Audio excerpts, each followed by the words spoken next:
குழந்தைகள் பார்க்குறது கொஞ்சம் சிரமம்தான். ரெண்டாவது, விஜய் படத்துக்கு, ரஜினி படத்துக்கு, அஜித் படத்துக்குன்னெல்லாம் கிடையாது. ஒரு படத்தினுடைய அவங்க சென்சார் போர்டோட ரூல்ஸில் என்னென்ன இருக்கக்கூடாதோ அது இருந்துச்சுன்னா கண்டிப்பாக அவங்க தான் கொடுப்பாங்க. எப்படின்னு நீ கேட்டிங்கன்னா உனக்கு நான் சொல்லி தான் ஆகணும். ஏன்னா அப்போ தான் உனக்கு சந்தோஷம் வரும், உனக்கு பார்க்குறவங்களுக்கு சந்தோஷம் வரும். இந்த படத்தை விஜயோட ஆடியன்ஸுன்றவங்க ஒரு தடவைக்கு பதில் 2 தடவை பார்ப்பாங்க. ரெண்டாவது, அவர் இப்போ சிஎம்மாக இருக்காங்களா, அவருக்கு ஒரு ஃபுல் கிரேஸ், ஃபுல் இது வந்துருச்சு. இதை இணையதளத்தில் லீக் ஆகிட்டா கூட அதையே 1,20,00,000 பேர் பார்த்துருக்காங்கன்னு சொல்லி தமிழ்நாடு கவர்மெண்ட்டு ஹைகோர்ட் ஆஃப் மெட்ராஸில் அஃபிடவிட்டே போட்டிருக்காங்க. அவருடைய படங்கள் ஏற்கனவே வெளிநாடுகளில் ஆடியோ லான்ச் நடந்திருக்கு. அவர் ஒன்றும் யாருக்கு ஒன்றும் பயப்படணுன்ற அவசியம் இல்லை. ரெண்டாவது, அவங்களுக்கு எந்த பிடிச்ச ஹீரோவோ அவர் படம் மட்டும்தான் ஓடணும், மற்றதெல்லாம் ஓடக்கூடாதுன்னு நினைக்கிறாங்க. அது ஒரு தவறான கண்ணோட்டம். அது ஏன் அவங்க அந்த மாதிரி பண்ணுறாங்கன்னு தெரியல.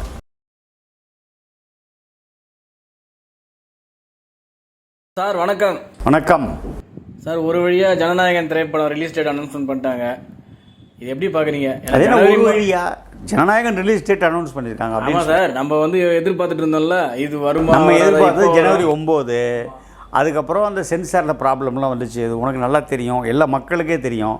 அதுக்கப்புறம் யூஸ்வலாக அந்த ப்ரொசீஜர்லாம் முடிஞ்சு, கோர்ட்டு கேஸெல்லாம் முடிஞ்சு, கோர்ட்டு கேஸெல்லாம் இவங்க வித்ட்ரா பண்ணி கிளியராக சென்சார் வாங்கி இப்போ ஜூலை 23 ரிலீஸ் பண்ணுறாங்க. இதை நான் மகிழ்ச்சியாக பார்க்குறேன்.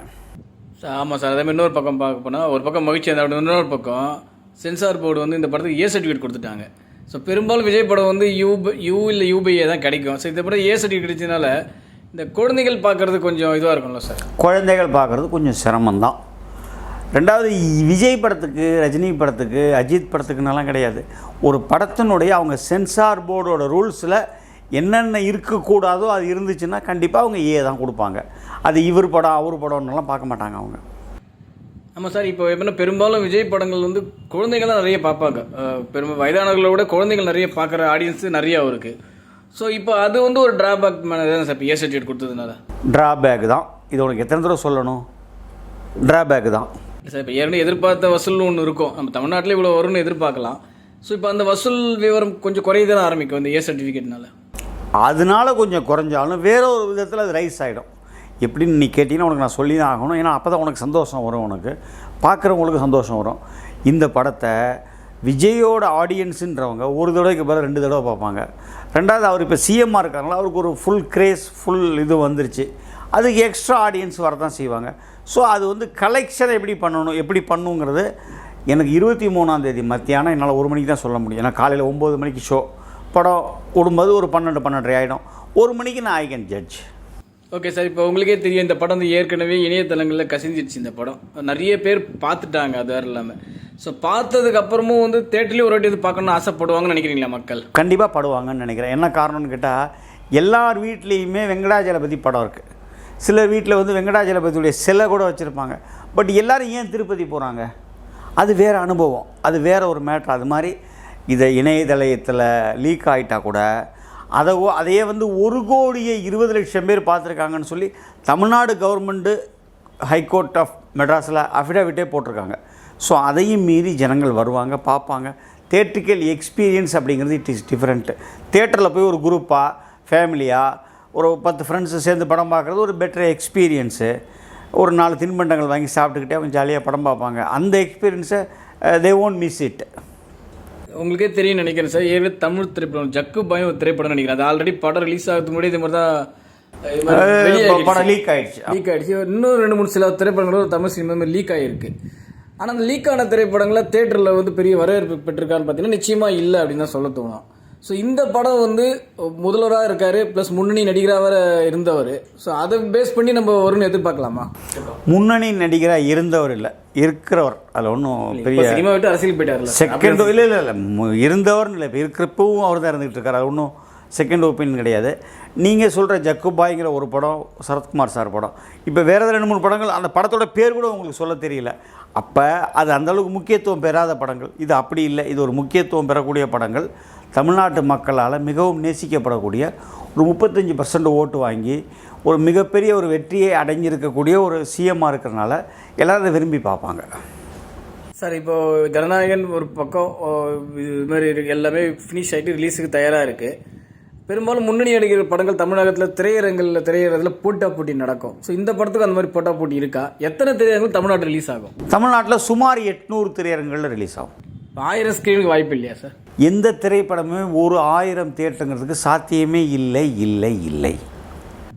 சரி, ஒரு பக்கம் ஜனநாயகன் திரைப்படம் ஓரளவுக்கு முடிவுக்கு வந்து இப்போ ரிலீஸுக்கு தயாராக. இன்னொரு பக்கம் பார்த்தீங்கன்னா ஜெயிலர் 2 வந்து ரிலீஸ் டேட்டு வந்து இப்போ வருமா அப்படின்னு மாதிரி பேசிகிட்டு இருக்கும்போது இப்போ என்ன ஆச்சுன்னா, இப்போ வந்து அக்டோபர் 15 வெளியீடு பூஜா ஹாலிடேஸ் சொல்லிட்டாங்க. இதுக்கு முன்னாடி பார்த்தீங்கன்னா தனுஷ் நடித்த ஓம் திரைப்படமும் வந்து மறுநாள் 16 ரிலீஸ் ஆகுதுன்னு சொல்லியிருக்காங்க. ஸோ ஜெயிலர் 2 ரிலீஸ் ஆனாலும் இப்போ ஓம் திரைப்படம் மறுநாள் ரிலீஸ் ஆகுமா? ஆகாது. அது வந்து மோஸ்ட்லி தீபாவளிக்கு போகுன்ற மாதிரி சொன்னாங்க. இப்போ நான் முந்தா நாள் சத்யம் தேட்டரில் ஒரு படம் பார்க்குறதுக்காக போயிருந்தேன். அங்கே அந்த இது தனுஷோட ரசிகர் மன்றத்தினுடைய அவர் தான் தலைவர், அவரை மீட் பண்ணி பேசிகிட்டு இருக்கும்போது தீபாவளிக்கு வரதுக்கு வாய்ப்பு இருக்குன்னு அவரே கூட கன்ஃபார்ம் பண்ணி சொன்னார். அப்போ ஜெயிலர் 2 கூட மோதாதுன்றீங்களா? வராது. இது ஏற்கனவே உன்னுடைய பேட்டிலே சொல்லிட்டேன், மோதாது. ஏன்னா சமீபத்தில் கூட ஒரு ப்ரொமோவில் கூட அவங்க அதே டேட் தான் போட்டிருந்தாங்க, அக்டோபர் 16. சரி, அதுக்கு அவங்க அந்த ப்ரொமோவில் போட்டுட்டு அதுக்கப்புறம் ஒரு தேதி மாற்றிக்க கூடாதா? அது என்ன, இதில் என்ன சிரமம் வந்துட போகுது? மாற்றலாம் சார். ஒரு பஸ்ஸுக்காக போடுறாங்களோ அப்படின்ற மாதிரி இருக்கலாம், மேபி. இப்போ சமீபத்தில் கூட உங்களுக்கே தெரியும், ஒரு நியூஸ் வந்து கேள்விப்பட்டேன். என்னென்னா, ரஜினிகாந்த் அவர்களுடைய ஜெயிலர் 2 திரைப்படம் வந்து மலேசியாவில் ஆடியன்ஸ் சேர்க்க போகிறாங்க அப்படின்ற மாதிரி வந்து சொல்கிறாங்க. அது உண்மையா? அது மலேசியாவில் தான் நடக்க போகுதுன்னு எனக்கு கூட சில நம்ப தகுந்த வட்டாரங்கள்லேருந்து அந்த தகவல் கிடைச்சிருக்கு. கிட்டத்தட்ட உண்மையாக இருக்கும்னு நானும் நம்புகிறேன். என்ன காரணம்னா வந்து இப்போ வேறு ஆட்சி நடக்குது, அதனால் வந்து நம்ம எதுக்கு இங்கே வச்சுக்கிட்டு நம்ம மலேசியா பேசிக்கலாம் அப்படின்ற மாதிரி ரஜினி தரப்பு யோசிச்சதாக செய்தி. இது ரஜினிகாந்த் அவர்களுக்கு ஒரு இதுவாது, இது ஒரு பயப்படுறாரா அப்படின்ற மாதிரி தான் சார் கேட்குது. இது ஒரு நகைச்சுவையாக நான் பார்க்குறேன். அவருடைய படங்கள் ஏற்கனவே வெளிநாடுகளில் ஆடியோ லான்ச் நடந்திருக்கு. அவர் ஒன்றும் யாருக்கும் ஒன்றும் பயப்படணுன்ற அவசியம் இல்லை. ரெண்டாவது, அவருக்கும் விஜய்க்கு எந்த விதமான விரோதமும் இருக்கிறதா நான் ஃபீல் பண்ணல. தேர் ஆல் குட் ஃப்ரெண்ட்ஸ். அதாவது ரஜினி தூக்கி வளர்த்த ஒரு குழந்தை அல்லது ஒரு பிள்ளை தான் வந்து விஜய். ஆனால் அவங்களுக்குள்ள ஒரு பெரிய ஒரு போட்டியோ விரோதமாக இருக்கிற மாதிரி நான் நினைக்கவே இல்லை. ரஜினி சார் வந்து எல்லாத்துக்கும் அப்பாற்பட்டவர். இங்கே சமூக வலைதளம் இந்த ரசிகர்கள் தான் சார் சண்டை போட்டு திரும்ப நான் அவங்கள்ட்ட கையெடுத்து கேட்டேன். சமூக வலைதளங்கள் அது அவங்க போட்டுகிட்டே இருப்பாங்க. அது அவங்களோட பொழுது. சமீபத்தில் கூட ஒரு நபர் வந்து ஜெயிலர் 2 ரஜினி அவளை கிண்டல் பண்ணாரு. அப்புறம் வந்து நான் வேற அர்த்தத்தை சொன்னேன்றாரு, மேல் இடத்துல இருந்து அப்ரூவ் வரும்ன்றாரு.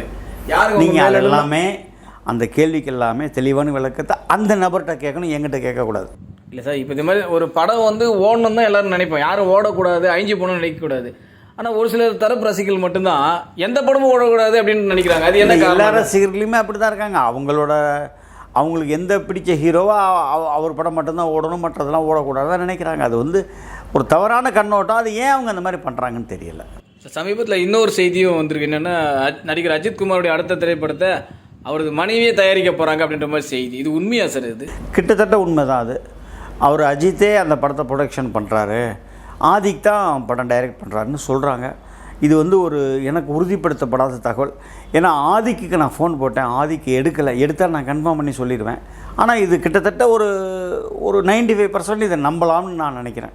அவர் சொந்த பேனர் தயாரிக்க போகிறாரா? சொந்த பேனரே படம் எடுக்க நடிக்க? ஆமாம், அப்படிதான் கணக்கா சார் அது? ஆமாம். பெரும்பாலும் அவர் வெளி ப்ரொடக்ஷன் தான் நடிச்சிருக்காரு. சொந்த பேனர்லையோ இல்லை பினாமி பேனர்லையோ நடிச்சதா கிடையாது எதுவுமே. ஸோ இப்போ வந்து ஒரு சொந்த பேனர் வரதுக்கு காரணம் என்னன்னு எனக்கு தெரிஞ்சிக்கலாமா சார்? ஏதோ அவருக்கு ஒரு கன்வீனியன்ஸ் இருக்கும். அவர் அந்த கால் ஷீட்டை வந்து பிரித்து கொடுக்கும்போது வேறு ஒரு ப்ரொடக்ஷன் கம்பெனின்னு வச்சுக்கோங்களேன், அவங்களுக்கு ஒரு அப்நார்மல் டிலே வந்ததுன்னா பெரிய வட்டி நட்டம், வியாபாரத்தில் சில சுணக்கங்கள்லாம் வரலாம். இது அவர் சொந்த கம்பெனிங்கும்போது அவர் எப்போ கார் ரேஸுக்கு போகணும்னு நினைக்கிறாரோ அப்போ போயிடுவார். கார் ரேஸ் இல்லாமல் ஃப்ரீயாக இருக்கிற நேரத்தில் வந்து இப்போ ஒரு 10 நாள் வச்சுக்கோங்க, ஒரு 20 நாள் வச்சுக்கோங்கன்னு சொல்லி அந்த ஷூட்டை முடிச்சுட்டு ஒரு 2 ஷெட்யூலுங்கிறது 3 ஷெட்யூல் பண்ணிக்கலாம், 3 ஷெட்யூலுங்கிறது 5 ஷெட்யூல் கூட பண்ணிக்கலாம். Only because of convenience. So அதுதான் ரீசன், வேறு ரீசன் கிடையாது. அவர் அப்படின்னு நான் நினைக்கிறேன். இல்லை, அவர் தயாரிப்பாளர் கிடைக்கல, அவர் கேட்குற சம்பளத்தை கொடுக்க மாட்டேன்றாங்க, அவர் இல்லைன்னா பரவாயில்ல போங்க அப்படின்ற மாதிரி சொல்கிறதா? இதெல்லாம் எனக்கு இதை பற்றிலாம் எனக்கு ஒரு பெரிய கருத்துக்கள் இல்லை. நீங்கள் கேட்ட கேள்விக்கு நான் ஸ்ட்ரைட்டாக பதில் சொல்லிட்டேன், ஆன்சர் சொல்லிட்டேன் நான். சார், அப்புறம் வந்து சிம்பு அவர்கள் நடிச்சிருக்கிற அரசன் திரைப்படம், சிவகார்த்திகேயன் நடிச்சிட்டு இருக்கிற செய்யோன் திரைப்படம், இது எல்லாமே முதல்ல வந்து இந்த வருடம் தான் பிளான் பண்ணாங்க. ஸோ இப்போ ஜெயிலர் 2 ரிலீஸ் டேட் பண்ணனால இந்த படங்களோட டேட்லாம் தள்ளி போகுமா சார்? அப்போ ஆமாம், 2 படமுமே 2027 தான் வரும். இல்லை, இப்போ வரலன்றாங்க சார். இப்போ செய்யோன் வந்து பொங்கலுக்கு போகுது. நானும் அதை தான் சொல்கிறேன், 2027 வரும்னு சொல்கிறேன். இப்போ விஸ்வநாதன் சன் சூர்யா அவர்களுடைய திரைப்படம் உங்களுக்கு தெரியும், ஆகஸ்ட் 14 வருது. கன்ஃபார்மா சார்? அது உறுதி. எதுவும் தள்ளிலாம் போகலை. Sir thank you very much sir, thank you. நன்றி. இது போல பல வீடியோக்களை கண்டு மகிழ எங்களது ரீசன்ட் வாய்ஸ் சேனலை மறக்காம சப்ஸ்கிரைப் பண்ணுங்க.